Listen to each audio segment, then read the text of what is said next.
اب ہم تذکرہ کریں گے سکھ مذہب میں خدا کا تصور کیا ہے. سکھ مذہب وجود میں آیا 15ویں صدی کے آخری میں، اور اس کے بانی تھے گرو نانک صاحب. اور یہ شروع ہوا ایک ایسے علاقے میں جو 5 ندیوں کا علاقہ تھا اور کہا جاتا تھا پنجاب، جو موجود ہے پاکستان اور نارتھ ویسٹ انڈیا میں. اور گرو نانک صاحب جو اس کے بانی ہیں وہ پیدا ہوئے تھے ہندو دھرم میں، اور ان کا کاسٹ تھا شتریہ کاسٹ، جسے کہتے ہیں واریر کاسٹ. اور گرو نانک کافی متاثر تھے مسلمانوں سے. یہ سکھ مذہب تعداد میں دنیا میں 6 نمبر پہ آتا ہے، اور کئی ودوان کہتے ہیں کہ یہ سکھزم، سکھ مذہب ایک ہندو مذہب کی شاخ ہے. اور سکھزم، سکھ مذہب آتا ہے لفظ سسیا سے، جس کے معنی ہے اسٹوڈنٹ، فالوور، ڈسائپل، جس کے معنی ہے طالب، جس کے معنی ہے ماننے والا. اور یہ سکھ مذہب 10 گروؤں کا مذہب ہے.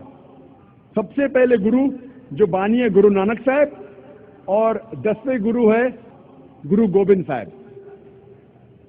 اور اس مذہب کی کتاب کو کہتے ہیں ادی گرنتھ یا گرو گرنتھ صاحب. سکھ مذہب 5 ق کی بنیاد پہ ہے. سب سے پہلا ق ہے کیش، انکٹ ہیئر، بال نہیں کاٹنا چاہیے.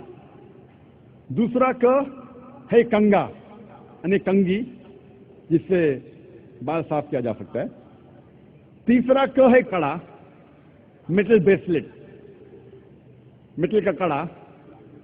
چوتھا ق ہے کرپان، ڈیگر، چاقو، جو اپنی حفاظت کی رکھنا چاہیے. اور 5واں ق ہے کچا، جسے کہتے لانگ انڈر ڈرا. یہ 5 ق ہر سکھ کو اس کا پالن کرنا چاہیے. اور اگر آپ کوئی سکھ سے پوچھیں گے کہ آپ کے مذہب میں خدا کا تصور کیا ہے، تو سب سے بہترین جواب اگر کوئی سکھ دے سکے گا وہ ہے اس کی مذہب کی کتاب گرو گرنتھ صاحب کے پہلے والیوم، پہلا ادھیائے، پہلا منتر، جسے کہتے ہیں جاپو جی. First volume of Guru Granth صاحب، فرسٹ چیپٹر، فرسٹ ورس کالڈ ایز جاپو جی، جس میں لکھا ہے کہ خدا ایک ہے اور اسے کہا جاتا ہے سچا، مہان، جو کبھی بھی نہیں گھبراتا اور اسے کوئی چاہت نہیں. وہ لافانی ہے، وہ پیدا نہیں ہوا ہے، نہ کسی کو جنم دیتا ہے. وہ دیالو ہے. سکھ مذہب میں بت پرستی حرام ہے. سکھ ایک ہی خدا کو مانتے ہیں، ایک ہی ایشور کو مانتے ہیں، جسے ان مینیفیسٹ فارم میں کہا جاتا ہے ایک اومکارا، اور مینیفیسٹ فارم میں کہا جاتا ہے اومکارا. اور جب آپ گرو گرنتھ صاحب پڑھتے ہیں، اومکارا کے کئی صفات ہے. اس ایشور کو کہا جاتا ہے عقل، معنی اٹرنل، معنی لافانی. اسے کہا جاتا ہے کرتار، مطلب کریٹر، مطلب خالق. اسے کہا جاتا ہے ستیہ نامہ، جس کے معنی ہولی نیم، جس کے معنی پاک نام. اسے کہا جاتا ہے پروردگار، مطلب چیریشر، مطلب پالنے والا. اسے کہا جاتا ہے صاحب، مطلب لارڈ، مطلب رب. اسے کہا جاتا ہے رحیم، مطلب مرسیفل، مطلب رحمت والا.